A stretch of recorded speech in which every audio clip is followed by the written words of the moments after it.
of necessity, going to be a fairly depressing speech.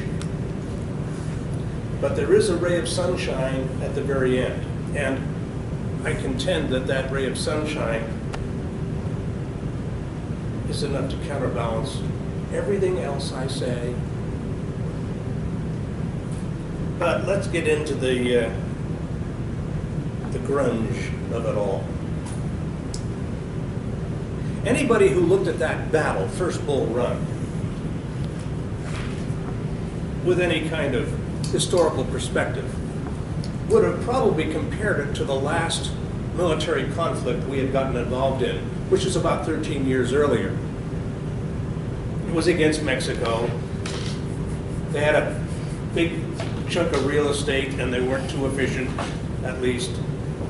It was too big for them to control. And, well, we took a whole bunch of it, the northern part of it. And it took us a year and a half, and it only cost us 1,800 casualties.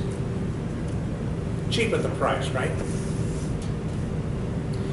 First Bull Run cost half that number, 900 casualties, but in only 12 hours. This was going to be a war of immense casualty figures. When it was over, 2% of the American population was in that category of casualties. If those numbers were ratcheted up to today's population, it would represent about 7 million people in 49 months. Permanent war. Well, it wasn't permanent war after the end of the war. There were 30 years there where we didn't have any war. Maybe I'm wrong about permanent war. And then we got involved in another little war, shorter than the Mexican one, the one with Spain. The same kind of deal. They were big, they were inefficient, they were ripe for the picking, and in 4 months we made out like bandits. Splendid little war, as somebody once called it. Then we were back to being at peace. The thing hadn't really set in yet. Then came the 1914-18 war, which at the time was called the Great War. We didn't want to get involved in that. And there's something healthy about that, this isolationist movement. Hey, we got oceans on 3,000 miles of ocean on either side of us, but we only cared about one side for that war. We didn't want to get involved in all that profound, multifarious insanity of the Western Front, trench warfare. In fact, Woodrow Wilson got himself reelected on the slogan, "He kept us out of war." And we didn't get into the war until Germany calculated, the unrestricted submarine warfare, we'll win quickly because we'll knock England out, and killed a couple of Americans, and that was a no-no. We got in. And we went over and we saved the old world, salvation from the new. Lafayette, we have returned, all that. Then that isolationist spirit came back because it looked like they were going to do it again 20-odd years later. And that spirit didn't survive. Kind of like the British Empire turned into that toothless media construct called the British Commonwealth. Isolationism here, and the British Empire there, didn't survive those two wars. By the way, the Second War wasn't called the Greater War, because it was bigger than the First World War, which was just the Great War. Well, we couldn't call them great, greater, greatest, and then even greater than that, so we started numbering them, right? The mindset is changing. And after that war, isolationism was dead. We couldn't afford it. The Berlin airlift a couple of years later, the Korean War, and all the craziness that spawned. We could all be up in a nuclear holocaust that would last maybe 2 or 3 weeks because of what happened in Korea that didn't get forgotten. And then there's Vietnam and all that craziness. and the threat of thermonuclear annihilation. You may recall all that nuclear buildup during the 80s. And then, since then, of course, we've got 9/11 and the dawn of jihadists and people crazy enough to commit suicide as long as they can kill a lot of people.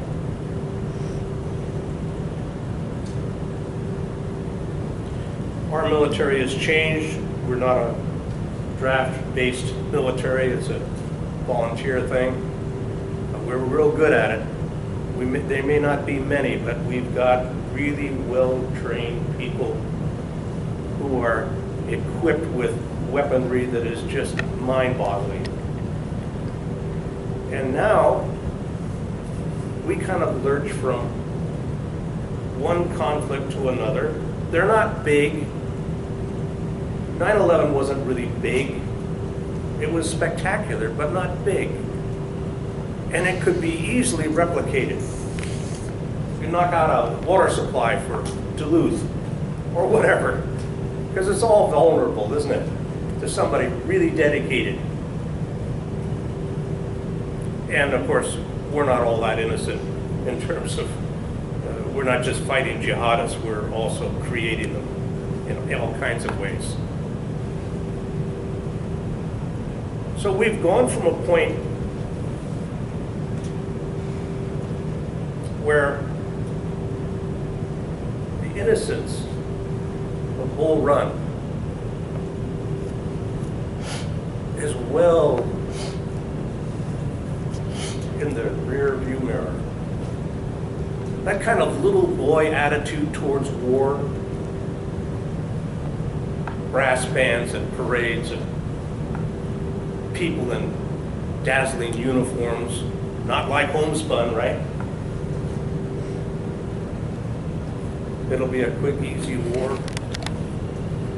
Now we get used to the idea of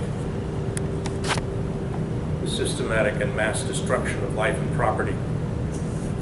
And so we're pretty well involved in it the whole time. Eisenhower talked about the military-industrial complex. We never really listened. We just let it gallop. We didn't really end the Depression. We just got ready for a war. That's what ended the Depression. All those programs in the 30s, they were poking it with a stick. It was the Second World War that ended the Depression.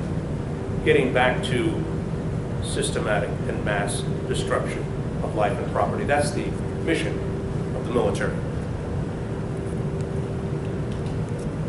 Well, having said all that, where's the positive ray in all of that?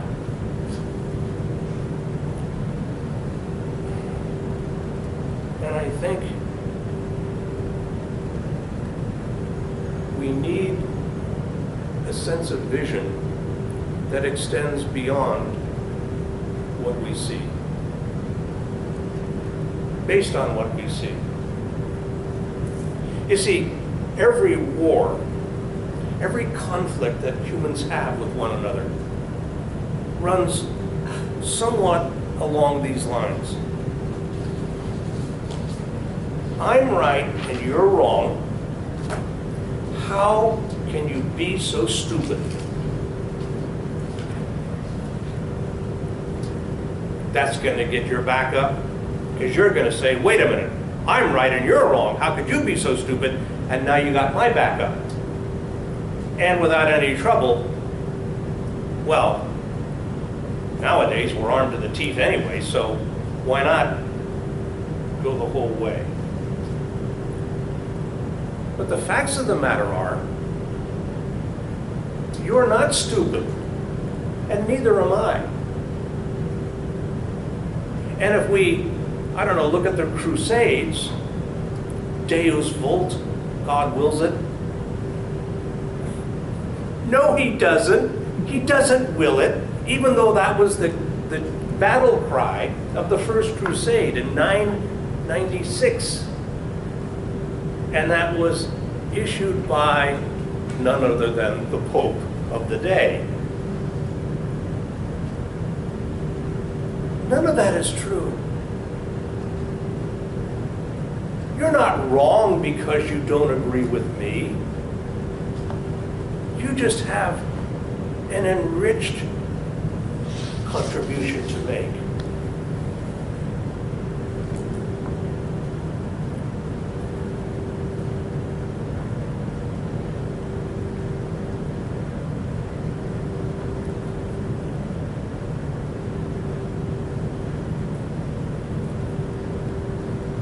I don't know that I've said it as strongly as we need to.